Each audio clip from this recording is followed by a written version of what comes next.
I'm your host, Kim Lalo, and I have a wonderful guest with me this evening. I know, it's been one of those days, and I know you've had them too out there with all of these things happening, the full moon, the comet. We've got Mercury's going into Aquarius. So we've got this big push of Aquarius.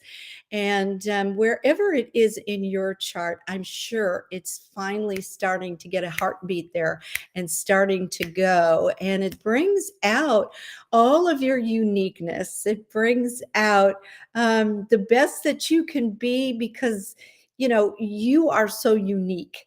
And when you are a perfectionist like we are, sometimes we may not live up to that great profile that we think we've been having. So there's a little twists, turns, surprises, bumps in the way. But what I want to do is I would love to read you a little bit about my wonderful guest this evening. Her name is Amanda Dodd. And if I could just move this, oh my gosh, nothing's working for me tonight. Okay, hold on, everybody. She is a fabulous girl. And if I could just read it, it would be great. Oh no. Okay. Well, she is a wonderful clinical hypnotist. She's a naturally gifted medium. She also has been doing many modalities, including emotion codes that we're going to be discussing tonight. She is one of these people. When I worked with Amanda, in her own quiet way, she gets in there, she gets to the root of the problem, and then she ends up doing her work and blowing you away. And tonight we are going to all learn about emotion codes. Now, there have been so many requests for it, and she has been studying this for a while. So let's bring her on. Put your hands together for Amanda Dodd. Hello, darling. How are you tonight? Good. How are you? I'm scattered a little bit, as you can tell. Oh, Oh, you're not the only one. I've been feeling it too, past couple of days. Yeah. oh, that's reassuring. It's one of those things. I've been so blessed by having wonderful people in my inner circle that I just invite them on to my show, and we have a great little gathering with our tea and whatever we have. But um, learning about the one we're focusing on, emotion codes, I was wondering, being on a spiritual journey, what drew you to emotion codes? I got really lucky. I almost actually maybe would not have found it, but the place that I did my Reiki training had this really beautiful holistic doctor. She was such a sweet woman, and she was so enthralled by it that she'd keep bringing little bits of information to class. And I was like, what is that? Like, I want to know more. I've always been Cancer Sun, always been very emotional and always loved to dive deep into the emotions. So it almost felt like it was meant for me to just dive in and find. Yeah. Wow. So with this particular mentor, Mhm. um, explain to us exactly what it is. There have been so many people gaining fantastic results from this. They've been after, taking away some blockages, or knowing that there's something not quite right, and I should be doing more at this point in my life, or I should be, not having to go through that again. And then everybody said, oh, wow, try emotion codes. And, I know when you worked with me, you got right to the problem when I was a child, and that was just such a release for me. I have to thank you again for your work. So, explain to everyone what it is and how you set it up. Well, I don't actually set it up. It is a neat little system that was created by a chiropractic doctor named Dr. Bradley Nelson. I don't recall exactly when it was created, but I began in 2012. And I believe it was fairly new still. And essentially what he was doing was, with working with so many chiropractic clients, he was starting to see like a lot of trends and patterns happening. So people with certain weaknesses in various muscles or issues were having certain emotions come up. He started to chart them. And in doing that, that is how he made the emotion code chart that we know today. Wow. And so as you look at the emotion code chart, there are two columns, but then the rows, each one has an organ or associated body part. And so the concept of emotion code as a whole is that everything is energy, and that includes emotions. Now, I don't know if you've heard this, but emotions are energy in motion because they're meant to go through, they're meant to just pass through as messengers. But part of what happens is we feel something too intensely, or we try to avoid something too intensely, and it gets stuck in our energetic system. Now, Oh, if you know that likes attract with energy, if you're holding any emotion, let's just, for example, say, let's work with anxiety. If a person has an experience of anxiety and they were perhaps maybe too little to understand, maybe they were picking up on anxiety from a loved one, because we can also catch emotions. Some of the emotion and blockages that we have actually aren't even ours. So a bit later, we can talk about inherited trapped emotions. And wow. that's fascinating, Oh, yeah. right? So say you've got an instance or two of anxiety. Now, what happens is it lodges in the energetic fields. Over time, those fields begin to warp. The concept of likes attract means you're more likely to attract more instantations in your life that draw in that same particular vibration. Wow. Yeah. Wow. Um, so when you have an emotion, is it first by thought and then emotion, or is it emotion first and then the thought? They don't teach that in emotion code. That I'm familiar with because of hypnotherapy and coaching. It's the thought first. And then what happens is we make meaning about the thought, and then the emotion happens. Oh, okay. I get it. So when this particular chiropractor, started kind of his work and noticing, oh, there's got to be something, there's trapped here, something's there. And he came up with a chart of what it is. I mean, how many emotions do we really have? Okay, he does have a set number. I haven't actually counted them Oh, okay. after all these years. But it looks to me like each box has about 4 or 5. 5 per box. And there are 2 columns with 6 rows. 12 Okay. times 5. I'm terrible at math. Okay. So, 12 yeah. times 5 is what we have, and that's what he considered the most boiled down emotions. Oh, okay. Yeah. Now, Um, are there specific emotions that, we consider, let's just say we consider, um,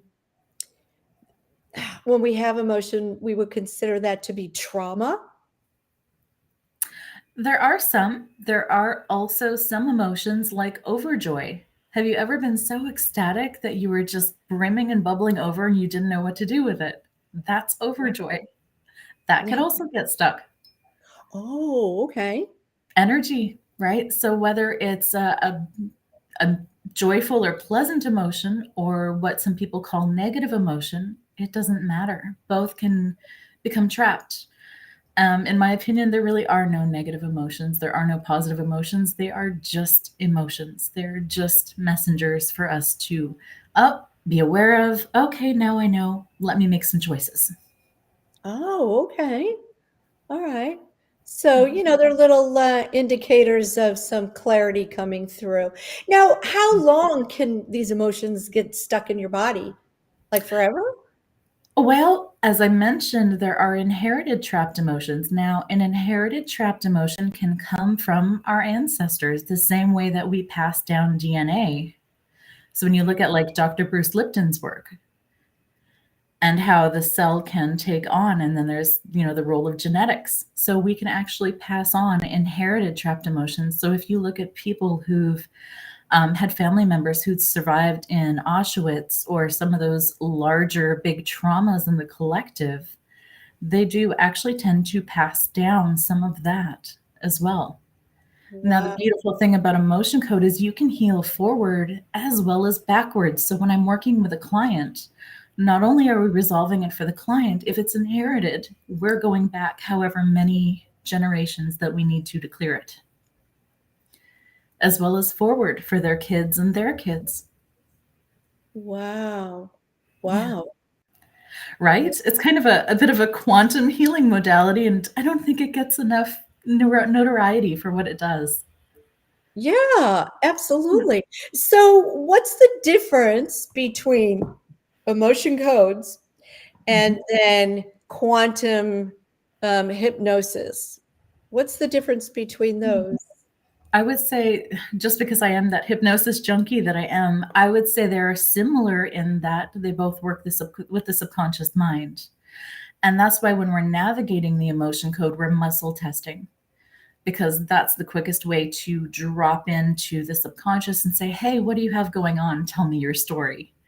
Wow. Now, in terms of quantum, I believe absolutely. And I don't think people look at the emotion code that way, but I think it does have that potential to create ripples through time and to change timelines. Wow. Yeah. That's awesome.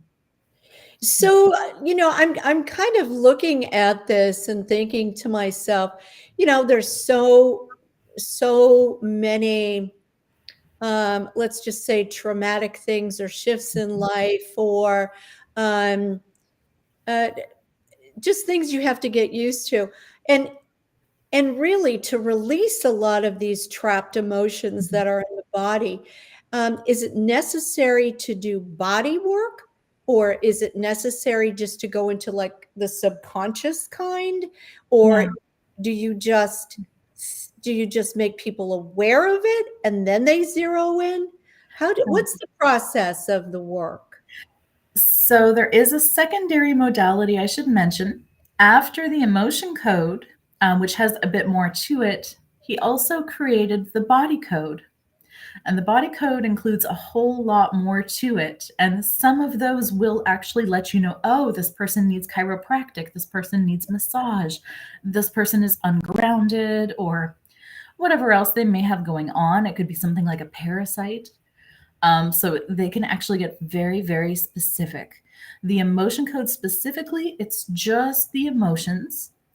And I feel like the large part of what makes this so effective is we're taking from the subconscious, we're bringing it to consciousness, and then the client is having awareness and they're getting that insight.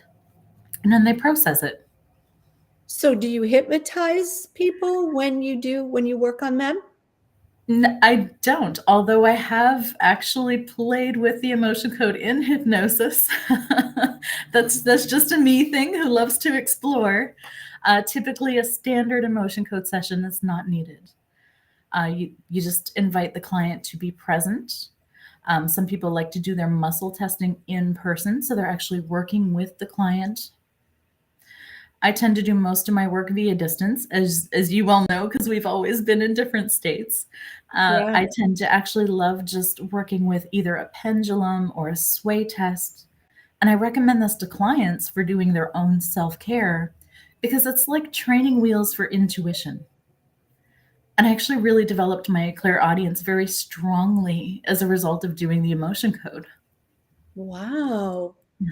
Well, that's something that I could really bring into my Intuition Expedition class and workout that we do every, well, actually, it's every other Tuesday here in Palm Coast at the Indigo Door. I'll just put a plug there. Anyone that wants to come in. So when you're working on let's just say your muscle testing, can you kind of lead us through what how to do muscle testing the right way, the correct way?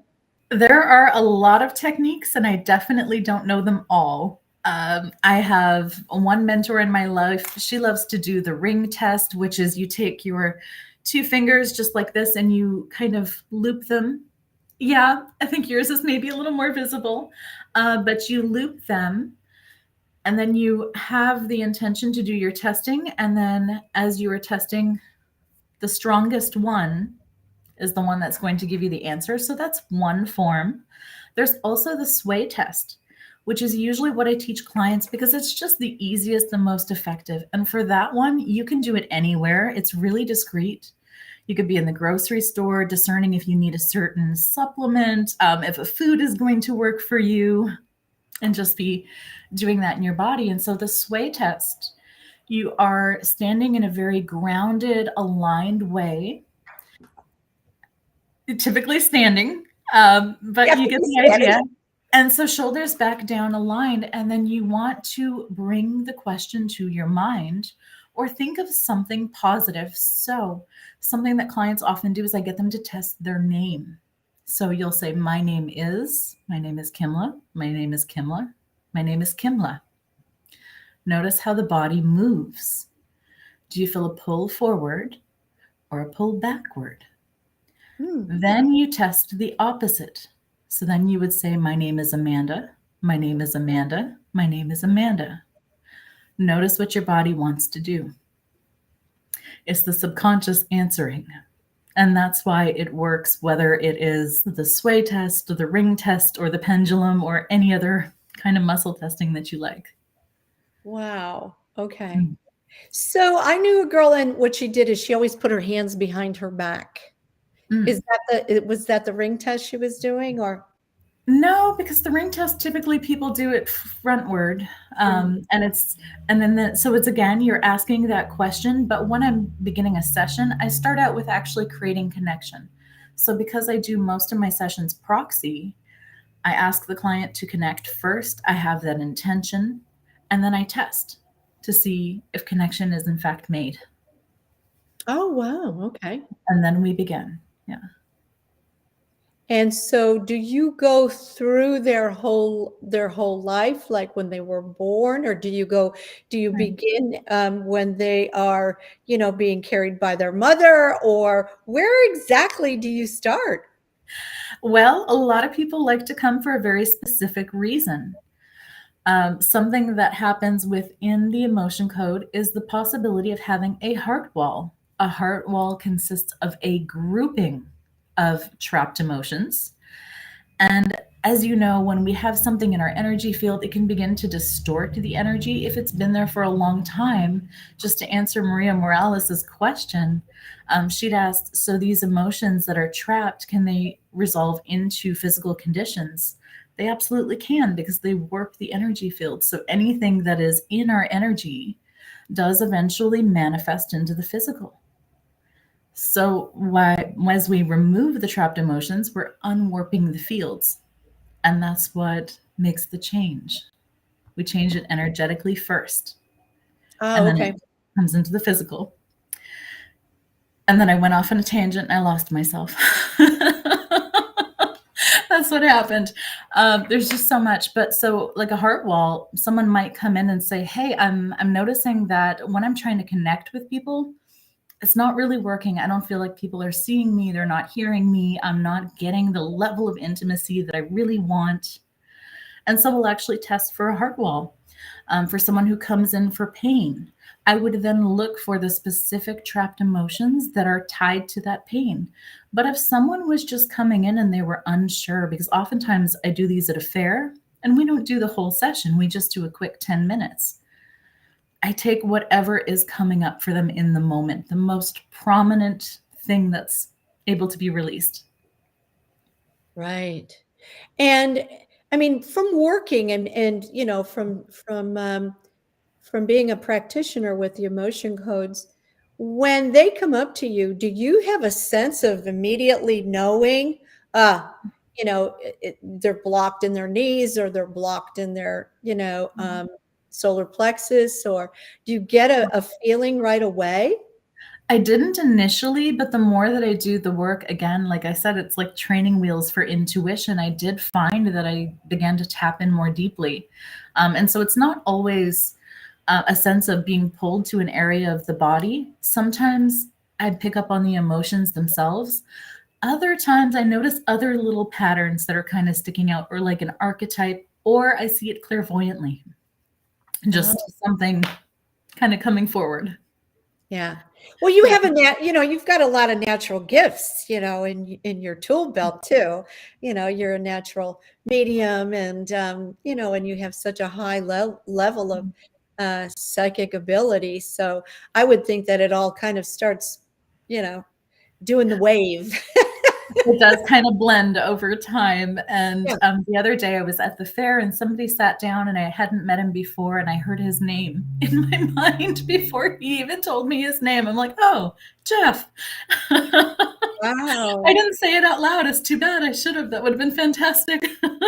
Oh, wow. That would have been fantastic. Oh But it my goes to God. show you, Yeah. we all have these gifts. They're all very present. The more that we do this kind of work, the more they emerge. And that's what I love about this for clients as well. Right. The whole component of going through life and wanting to run away from emotions, we create so many problems like that. So even if it was just a daily practice of checking in and, okay, what do I need to be aware of today? What do I need to release? Do I Right. have a trapped emotion? Do I have a heart wall? Looking through the various parts of the chart and working with it. Wow. It A is heart wall. kind of Yeah. preventative in that way, and it's really helpful. Right. Right.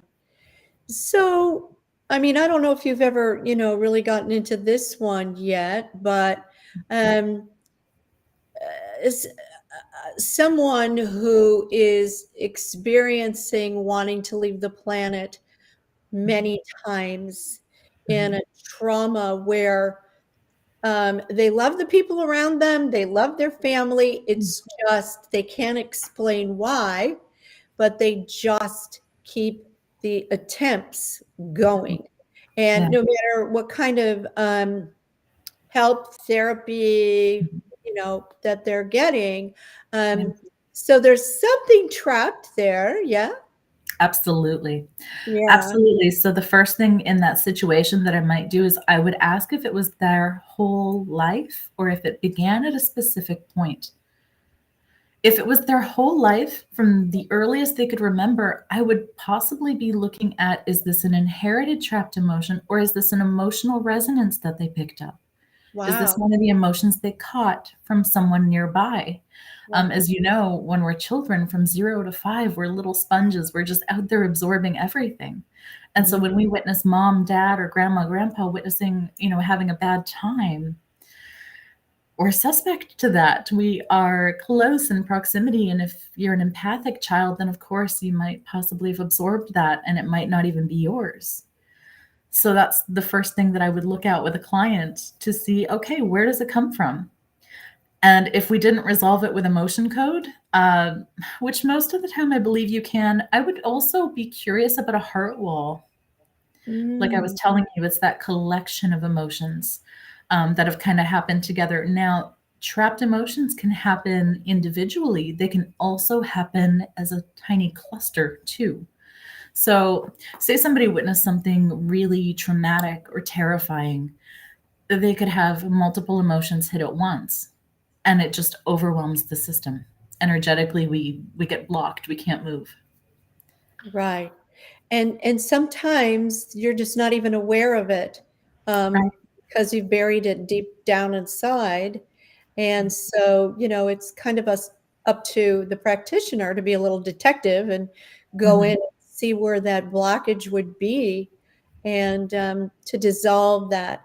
Now, I would think that, as above, so below, as within, so without. But I would think that if emotion gets trapped within, within the body, Mhm. or within the mental frequency, the mental realm, um, if you are living if you are living on property where there's trapped tragedy and Mhm. trauma, Mhm. you would be taking that in also through kind of like an osmosis kind of a thing. There's been so many people that swear, oh, I couldn't live there because I was on, Indian burial grounds, or, and there, to tell you the truth, um, you know, I'm sure there were a lot of Indian burial grounds, but not every single place you're going to feel that. And you code it and you name it, Indian burial grounds. But what what they don't understand is this, our particular, let's just say our particular country Mhm. has been fought over so many wars and so many imprints. And and also, if you were a soldier during that war, you Mhm. would be carrying a lot of that trauma through the next particular reincarnations, which Mhm. I always thought to myself, in between life and death, Mhm. don't you go through a clearing machine? I mean, it's Yes. We'll talk about that next time. That's called Life in Between Lives within hypnosis. Yes. because I'm like, don't they like clean you up and kind of protect you for Yes. the next round? So I just that's an interesting thing because the soul, when we incarnate, we don't bring the whole 100% of our essence. We right, negotiate. We bring a certain amount for what we believe we need. And then there's always a portion that stays with the divine. That's where the higher self remains. And that's why we plug into higher self and get those insights. That's where we're getting it from, our own soul. And some of us are mighty ambitious. And so we might actually have, parallel lives running at the same time. Or we might have energies in other places, residual. So when it comes to something like that, that's where it gets really fascinating and interesting. The emotion code doesn't necessarily go into those aspects. Hypnosis definitely does.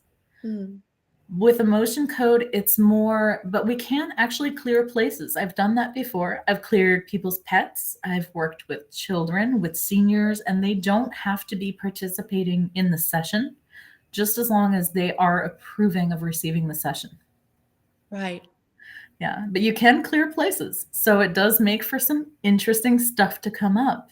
It's a little bit trickier because then you're trying to be very intuitive and tuning in of, okay, when the questions change, rather than did this happen in childhood or pre-birth? You're then asking questions of, did this happen in the last century? Like, did this happen in the Oh, last 10 years, 20 years? Yeah. Who was involved? yeah. We're really expanding the mind and exploring at that point. Right. I want to say hi to everybody in the chat room. Michelle, Mr. Bill, we've got Vonda, we've got Leslie. I guess Maria's in there. There's a bunch of people that I can't see for some reason tonight. I can't see everyone in the chat room, so I apologize for that. But if there is anyone that is having a question, if somebody would go ahead and repeat their question to me. Maybe Mr. Bill can help me out there, or perhaps Vonda. I would love for that to happen so that we can get some of the people in the chat room, some resolution on this particular wonderful modality that. So when you finally locate something, like let's just say you were talking about they have a heart wall, and you go through and you break that or dissolve it or whatever you do, um, do they feel relief right away, or do they have to kind of get used to it, or is the shift something that you know um, needs sustainable energy? How does that work? It's as unique as we are. I've had some clients that feel immediate relief. They all of a sudden feel the love that they weren't able to accept or to receive. I have others who it takes a day or two. The other thing is for a heart wall, when it's a bigger collection, sometimes we can't do it all at once because we are very energetic beings and you can overload the circuits and it doesn't feel good. So you Right. have to kind of go. So I might begin a session and I might have intentions as a practitioner to clear that whole heart wall. But if their energetic system isn't able to do it, the body just won't, it'll stop answering. You'll start getting all kinds of wonky answers that don't make sense and it'll be confusing and they'll be like, oh, the body's had enough. Right. Sometimes, we just need to have the client have some water or to have the practitioner be well hydrated because that can play a role.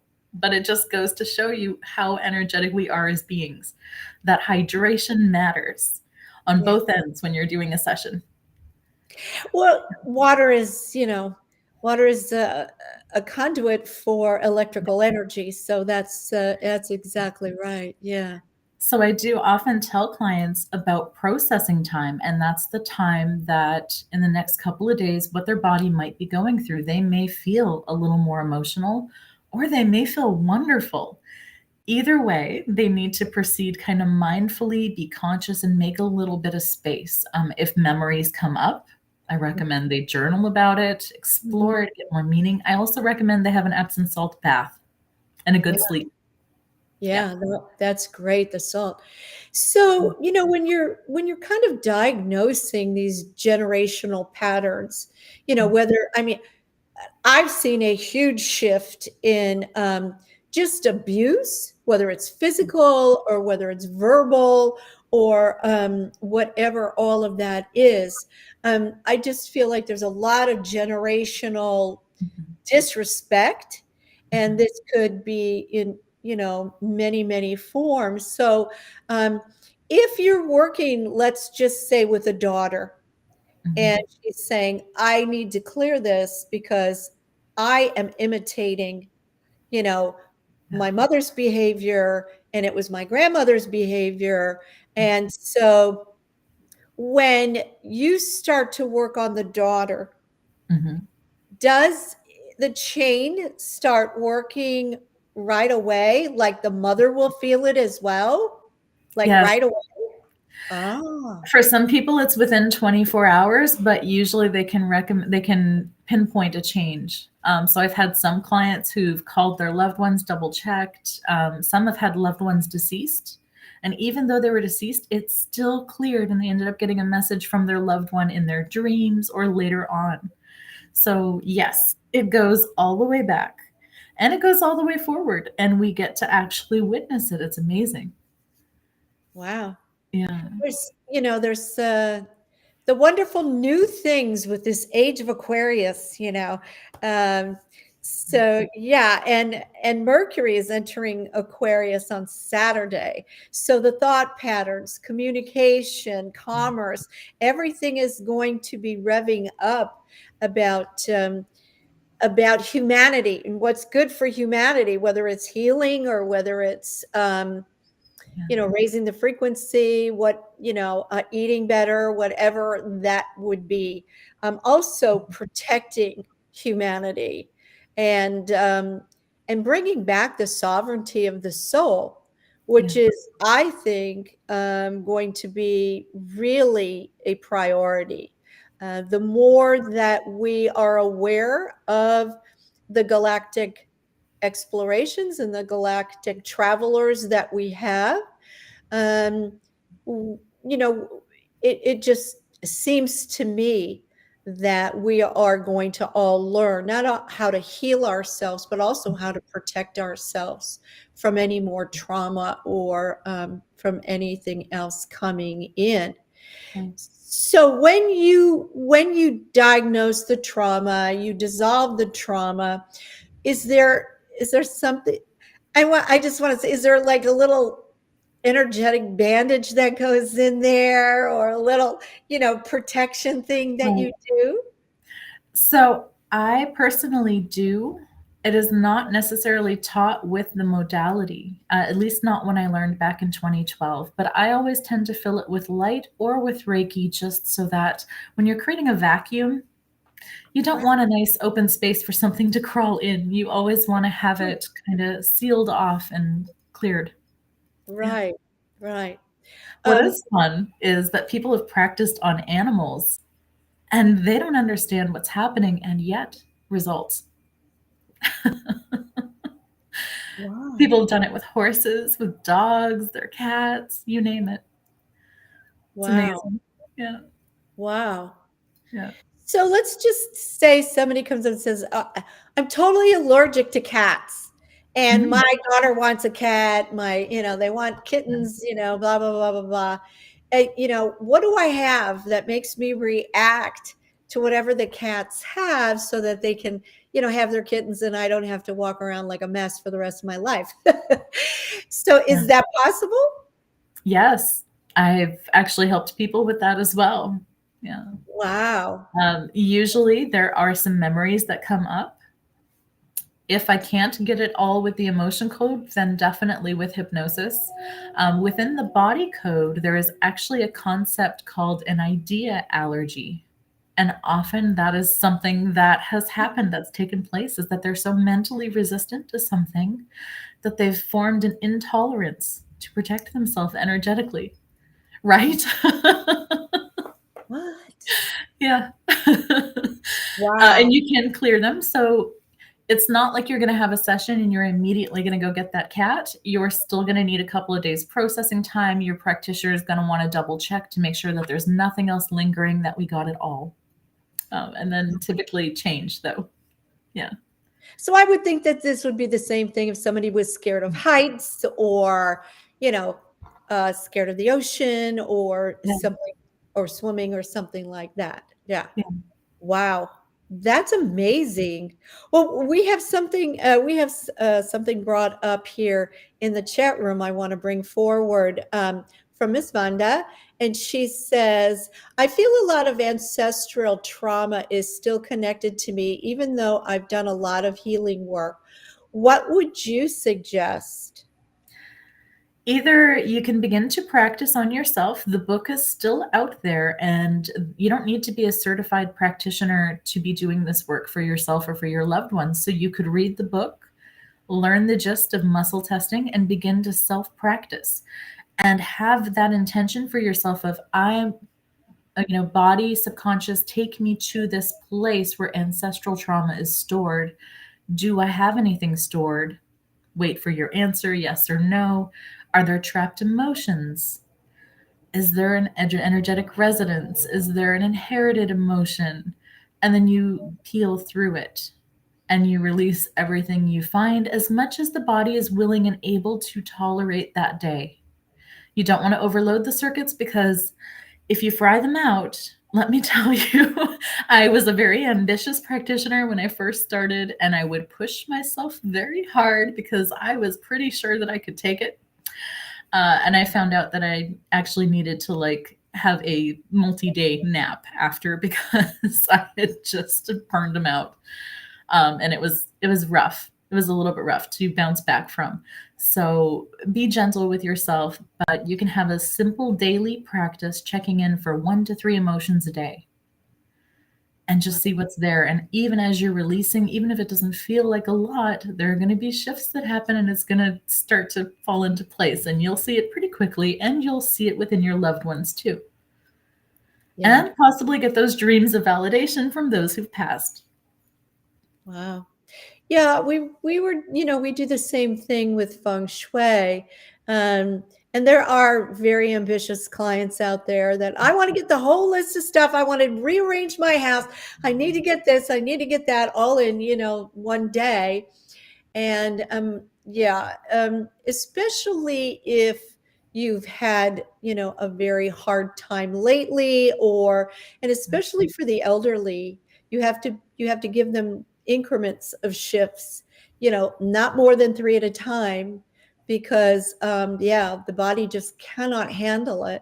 And that's exactly what's happening to us, getting used to the crystalline energy, getting used to handling more light coming in, and more information, more light codes that, are activating a lot of um, a lot of future body technology, let's put it that way. And so, yeah, so it's the same thing. They can't give it to you all at once. Um, Exactly. we're kind of shallow dishes. That's right. And if you think about a senior, Hmm. I mean, they've had that energy warping their system for how long? And then you're just going to pluck it out. Yeah, that's going to be a huge adjustment that needs to happen. So maybe they only release one trapped emotion that setting. And then you wait for 2 to 3 days and you come back and try again if they're still wanting to go further. Yeah. Right. Now, when you are working on someone, um, we all vary in our frequency. And someone who was born perhaps a lot earlier than the practitioner is going at a slower rate. Their vibratory rate is a lot slower. Do you need to adjust your frequency in order to work on, maybe little ones that come in and they're going really fast? They were born at a very high frequency, or animals that have different frequency and different perception of time. Do you yourself have to kind of gauge that and hook into that, or does it just naturally do it? If I was just doing straight intuitive work, I would, but with the emotion code, you don't have to. It's really beautifully simple. And actually, children have practiced. It is so simple that a child can practice. Wow. And it's not something that has to be done consciously. But I think it does to an extent when we set that intention, when we're sending out love, when we're wanting, you always have that little bit of care for your clients as they come in and you want the best for them. I feel like that's the energetic difference, that little bit of intention of, I want to get you the best possible results you can have today. I feel like that does it. Oh, wow. That's really cool. So do you use your muscle testing when you go shopping? I do. I do. Not so much these days. You're not going to catch me sway testing anymore because now it's more clairvoyant and more clairaudient for me. Or sometimes I will have something in my hand and I will just feel naturally. And it's like, oh, I don't want this, and I'll put it away. So it's a little more spontaneous these days.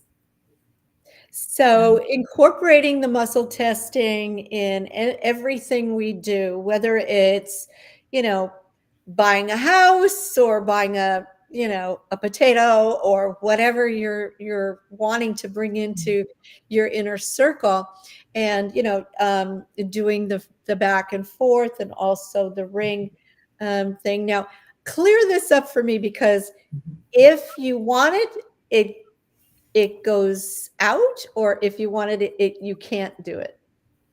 Yeah, I don't use that one personally, so I don't know for sure. That's why I typically enjoy using the pendulum. And when I use the pendulum, it's nice for clients too. They like that visual confirmation and they like to know that it's happening organically and it's not something just out of my mind. So they have that confirmation, that validation. Most practitioners actually use a different technique when they are working on someone else. So if you were going to see someone in person, they'd probably have you hold your arm out. Oh, They'd this one. Right. And then they take two fingers and they put them just lightly at the wrist bone. And then they ask the question to see if the arm remains strong or if the muscle dips. Okay. And if So it if dips, then that's typically the subconscious saying, nope, not for me. The body weakens in that moment. Oh, got you. Okay. Yeah. I've seen that happen as well. So Yes. with that theory, I am going to guess, but I may be wrong, that if you're going with the ring and if you're going like this and it's going through easily, this stayed strong, that your answer is yes. If this is weakening, then I'm assuming it's not for you. Your subconscious is giving a no. Okay. Got it. And what is the name of the book that you had mentioned before? So that's The Emotion Code by Dr. Bradley Nelson. Thank you. Okay. He recently redid it, and I want to say he's got Tony Robbins on there as well, either for his foreword or as having left feedback. So that's kind of nice to have it expanding out in the world like that. There's so many very successful people who are helping other people. They're, the energy exchange of money, value, whatever it is happening for them as well. They're all using cutting edge modalities. They're just, they're on top of it. They, experimenting with it. They're using it. Joey Yap is the new young feng shui master, and he has he it's the same ancient wisdom, but he's got it all turned around in a new way, and he's just taken the East by storm, and and really reintroduced feng shui to another generation, which I think is fabulous. So, yeah. So you can pretty much introduce this to anyone of any age. You can get results, within a processing time. You can use this with animals.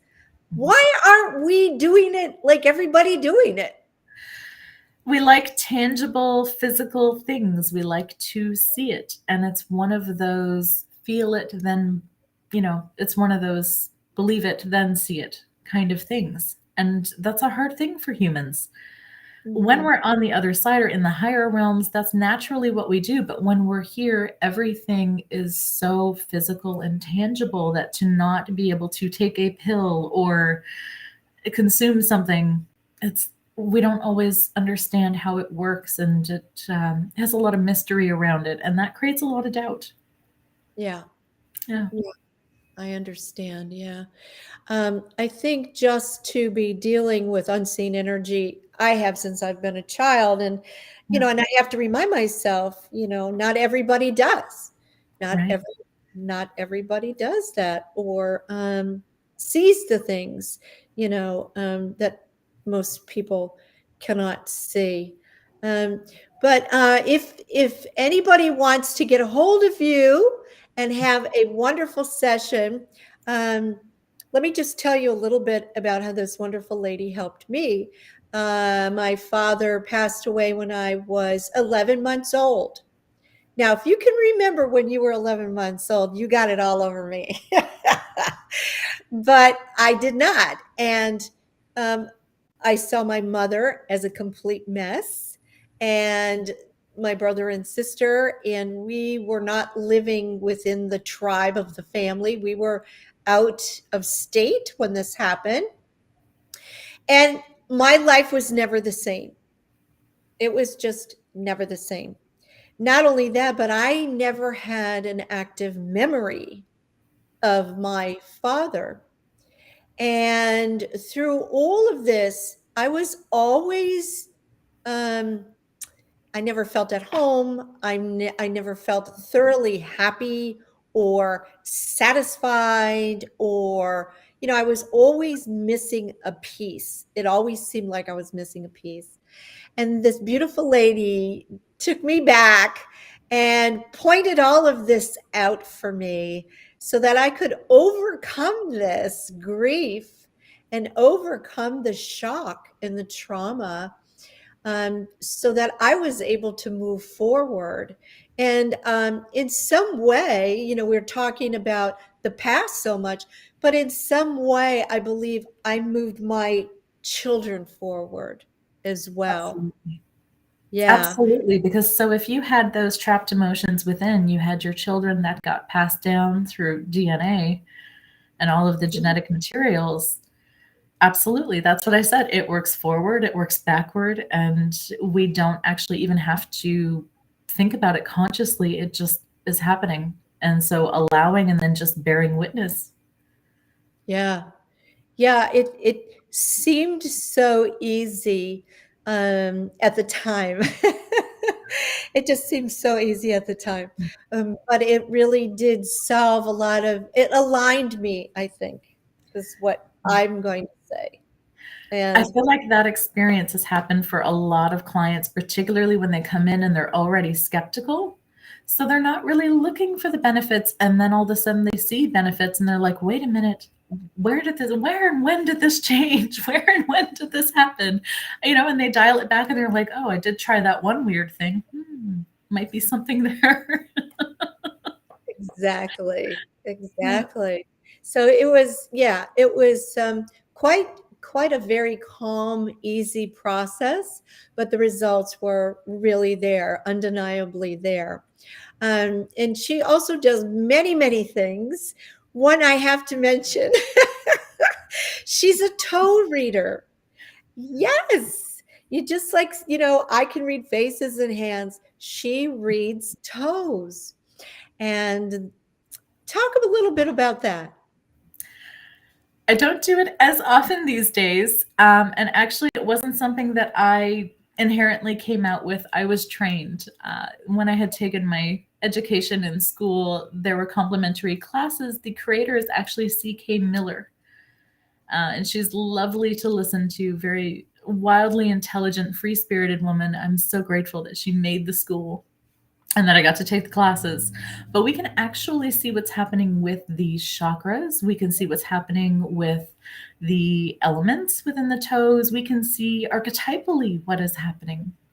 And it is an energetic blueprint for what is happening, as you said before, as within, so without. We don't have these patterns and feelings within our body and have them go unnoticed. The body responds and shows, it mirrors. And so the toes do that. They're a mirror. And so you can just be having one of those thoughts of, oh my God, my abundance is in the toilet today. And, things are not where I want them to be. And wouldn't you know it, you're probably going to stub your toe. I bet it'll be the pinky toe because that is your abundance toe. And Wow. so when you're walking around with a blemish on the toe that is, inflamed, it is because your wallet is hurting. I've broken mine both of mine so many times. Oh my So goodness. many times. Yeah. That's hilarious. Well, she's just a treasure trove of wonderful services and gifts that she offers. I highly recommend that you make her your new best friend. And how can they get a hold of you, Amanda? Thank you so much. My website is healingbeyondtrauma.com. And you might not see all of my services listed, and that's because I like to have my dilettante nature play. So just book a consult, and whatever you're interested in, I'm happy to explore. Perfect. Perfect. I just think that for some odd reason, when I took feng shui, it was 1998. That's how old I am. But I thought, oh, this is going to blend perfectly with real estate and everything else that I was, on my way to do. And no one picked up on it. And I taught classes on it, and I taught at Keller Williams, and I taught, at many, many places, um, a lot of the board of realtors and things. And they were just like, oh, well, if I ever have an Asian client, this might come up. And now, I mean, now everybody knows, Yeah. you don't sit with your back to the door. I mean, everybody knows that. So it's I love that it's coming back around and really big. And I feel like emotion code's the same way. You know, Yeah. Again, it's the hypnotist in me that's so biased. But as I look at so many modalities now, I can't help but see the subconscious mind brought in through all of them and light elements of trance. When you look at Reiki, of course, your client's getting relaxed, they're going into trance. The subconscious mind is going to come through when we're working with the emotion code, whether it is the client doing it for themselves or I'm taking somebody through, subconscious is connected, it's coming through. I feel like that really is the main vein. Yeah. the main vein. That is a good title. You're What's welcome to it. okay, My everybody out books are already other things.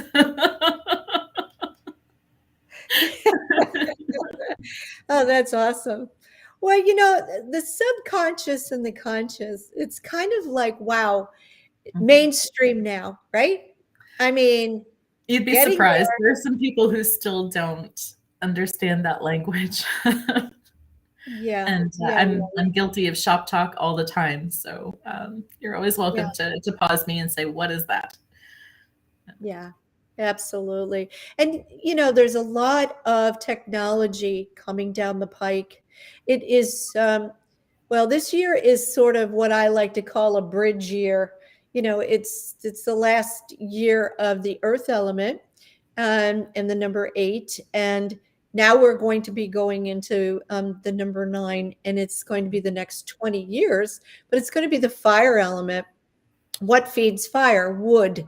Wood is going to be extremely um, high commodity. You'll be seeing that in the future. But what's going to be happening is, this fire element.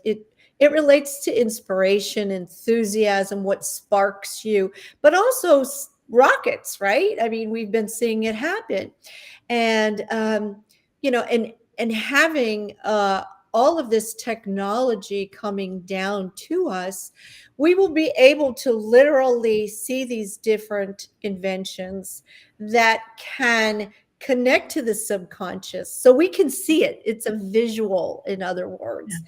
We'll be able to use other forms of energy we don't even know about yet. Right. So I'm really, really excited about the future. I'm excited about where we can go as practitioners, and in the foundation that we've built right so Mhm. far, and Yeah. how we're going to be able to apply all of that knowledge coming up into when the technology hits. It's going to be really fun, really fun. Um, if any of you want to explore this more, there's no better teacher than Amanda. She makes things precise, fun, but she just answers any question that you want, like nothing stupid. Nothing phases me. No, and you can ask her anything, and she's right there with you, and her heart is does not have a wall around it. That's for sure, and she's just quite lovely. So, if you want to get a hold of her, I highly recommend her. And there's some projects maybe you and I can cross together and kind of work on. I mean, I would love to do that. Uh, Absolutely. Mr. Bill says you don't want to read my toes. He does have some very questionable toes. It's really hard not to read my spouse's toes. I'm not gonna lie, knowing what I know, and sometimes you just, you cross paths in the kitchen barefoot, and I can't help but look down. And I don't mean to put him on the spot, but I'm like, oh, hey, what's happening with you? Particularly with your thoughts. Are you feeling okay? You can't help it. I mean, Right, right. Well, and then when you think about your feet's right. your grounding tool, and the places that you walk into or the land you walk on, and everybody says, "Oh, well, take your shoes off and do some, a walk about grounding with your bare feet." And it really kind of brings you into, wow, where have I been? I mean, I've been on public transportation, and you know all of this other stuff. And so it's your grounding tool, and we don't even look at it that way at all. And are we really supporting? Are we wearing shoes that support us, or maybe challenge us a little bit, in high heels? And Yeah. yeah. And where it's rubbing you the wrong way matters. Well, When people wear toe rings, I'm always really fascinated with that as well, because the toe that they're putting it on has significance. If the toe ring is on there and it's very tight, they are bottling some of that energy. What might they be doing that for? So a oh, lot of people put it on that toe right after your big toe, the one to the right. A lot of people put on that toe. That toe is your communication. That is your air toe. You don't want to be bottlenecking that one, because wow. if you can't express it, it's all going to stay right here in your thoughts. Oh, wow, yeah. Mhm. We wanna be circulating and flowing really freely. That's right. That's right. Wow. So what happens if, like I have pierced ears and stuff, what Yes. happens with that? Yes, I also do Is auriculotherapy. it And yes, your piercings matter. So the typical piercing that we get right here, that's actually the point of the third eye. If you know that and you're going to be working with clients, choose your earrings wisely. You might choose gold because you want to have truth coming through. Or I like to use crystals. If I know that I'm going to be doing some spiritual coaching, I want spirit to be there with me. I might wear some charorite. I might bring in some amethyst. If I'm doing third eye clairvoyant work, I will have some labradorite. And if I'm having a day off, I will just enjoy some preonite or some peridot just for me, for my own joy. Wow. Awesome. Well, the whole body can be seen on the ears. And I have so pearls. sometimes I have just a pearls. nice, gentle, relaxing move around can do so much. So Wow. much. Wow. And what happens when they, pierce up here? So up towards the top, we would be getting towards the spine and the back. So Wow. if they're putting it right about here, that is that lumbar area. That's kind of an interesting place to be putting that. Are they feeling too much pressure? Are they looking for some structure, some support? Is there too much energy there? Are they wanting to let some of it out? Wow. Lower chakra is building up. Wow. Okay. Okay, I get it. Yeah. What about the nose? Yeah, no, you're out of luck there. You finally found one I don't know anything about. I will say, if they're frequently touching their nose, is it the Pinocchio touch? Are they telling the truth? Well, the nose usually indicates your heart. So that's the Oh, thing about interesting. that. Yeah. Yeah, it Okay. usually indicates the heart. So, but that's kind of fun. Well, hey, everybody, thanks so much for coming along with us this evening and for meeting my friend Amanda. I hope she's your new best friend soon. And, introduce yourself at least to muscle testing, and you'll know. Um, you'll get some clarity right away on that, right?